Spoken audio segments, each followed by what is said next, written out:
ये slide related to amphibians है और कुछ रेप्टाइल्स भी इसके अंदर।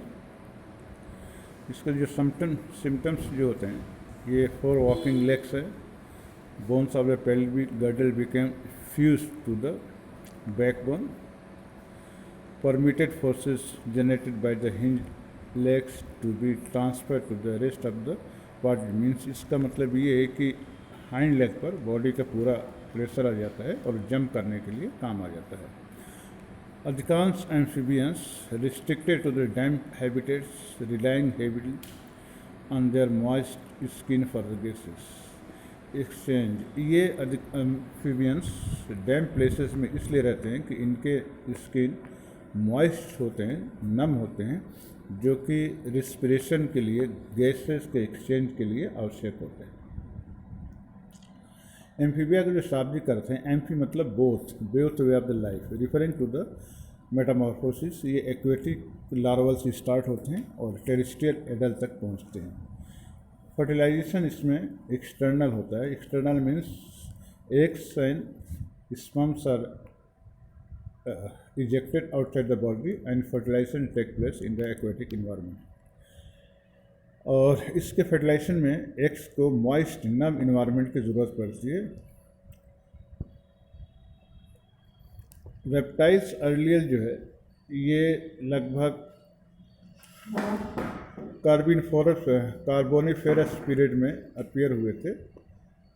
इनके रेप्टाइल्स के कैरेक्टरिस्टिक है कि इसके केराटिन वाले स्केल्स पाए जाते हैं, जो कि वही प्रोटीन होते हैं जिससे कि मनुष्य के बाल और नाखून बने होते हैं, उसको केराटिन प्रोटीन कहते हैं। और रेप्टाइल्स के ये स्केल्स इनके कैरेक्टरिस्टिक फीचर होती है।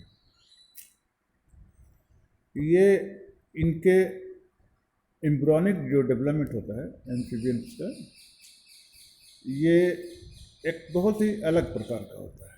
और अलग प्रकार के मतलब कि इनके एम्फीबियंस में रेप्टाइल्स के जो है, ये टेरेस्ट्रियल इन्वायरमेंट में यानी सूखे स्थान पर इनके एग का डेवलपमेंट होता है।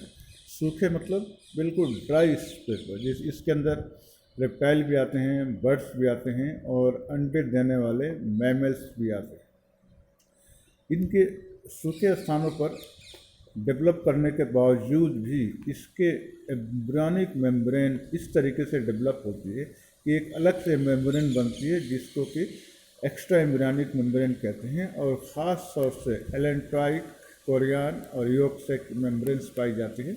ये सारी रिक्वायरमेंट्स पूरी कर देते हैं जो कि एक एक्वेटिक मीडियम में एम्ब्रियो को डेवलप करने के लिए आवश्यक होते हैं। उदाहरण के तौर पर इसके एम्ब्रियो शुष्क स्थान पर डेवलप होने के बावजूद भी ये अपने एक प्राइवेट वाटर बॉडीज़ के अंदर रहता है और चारों तरफ से वाटर बॉडीज़, एक फ्लूइड होती है जिसको एमनियोटिक फ्लूइड कहते हैं, और उसके चारों तरफ एमनियोटिक मेम्ब्रेन पाई जाती है। उसके अंदर फ्रीली, इसको हम कह सकते हैं कि इसका ये प्राइवेट वाटर पूल है। इसके अलावा इसके अंदर एलेंट्रॉइक मेम्ब्रेन पाई जाती है। जो भी इसका वेस्ट प्रोडक्ट होता है, रिस्ट्रिक्टेड होता है, वो इसके अंदर स्टोर हो जाता है। वेस्ट प्रोडक्ट मीन्स हम ये कह सकते हैं, एम्ब्रियो डेवलप होता है तो उसके अंदर मेटाबॉलिज्म के उपरांत बहुत सारे वेस्ट मटेरियल निकलते हैं जो कि बॉडी से बाहर नहीं जा, बॉडी मीन्स एग है, एग से बाहर नहीं जा सकते, तो वो एलेंट्रॉइक मेम्ब्रेन के अंदर संचित रह जाते हैं। योक सैक होता है, पित्तक झिल्ली जिसको बोलते हैं, ये एम्ब्रियो को अपने अंदर उपस्थित इंडोथीलियल ऊतक के द्वारा उनको डाइजेस्ट करता है, डाइजेस्ट करके एब्जॉर्ब करता है, एब्जॉर्ब करके वो एम्ब्रियो तक इसको पहुंचाता है। जो जो एम्ब्रियो डेवलप होती जाती है, योक सैक छोटा होता जाता है, एम्ब्रियो का साइज बढ़ती जाती है।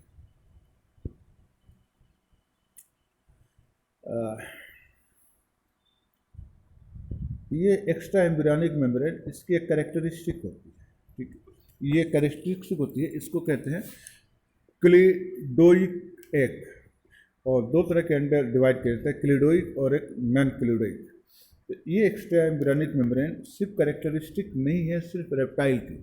It start from the reptile, it goes up to birds and further it goes to up to prototheria mammals.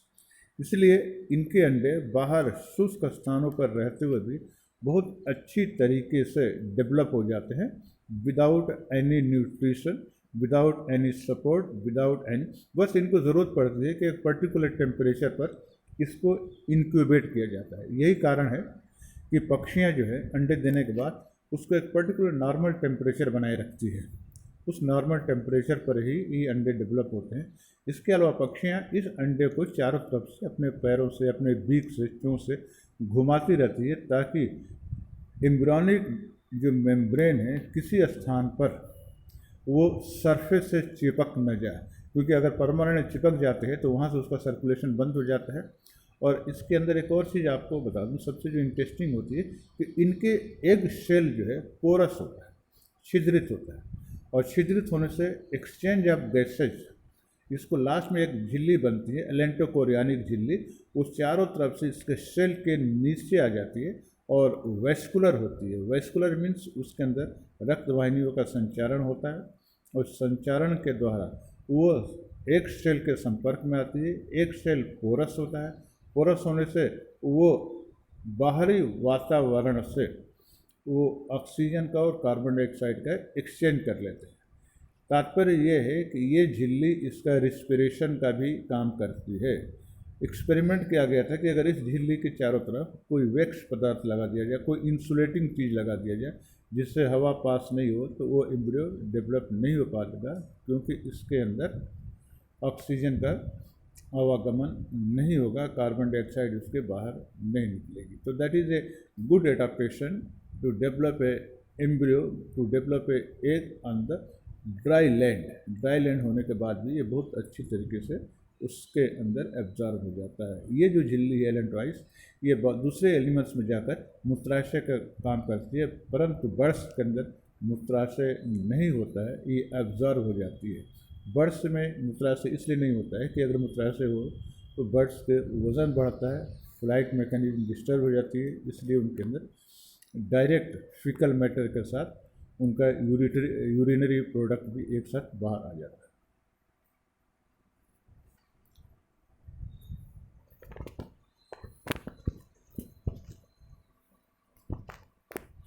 Thank you very much for watching this video.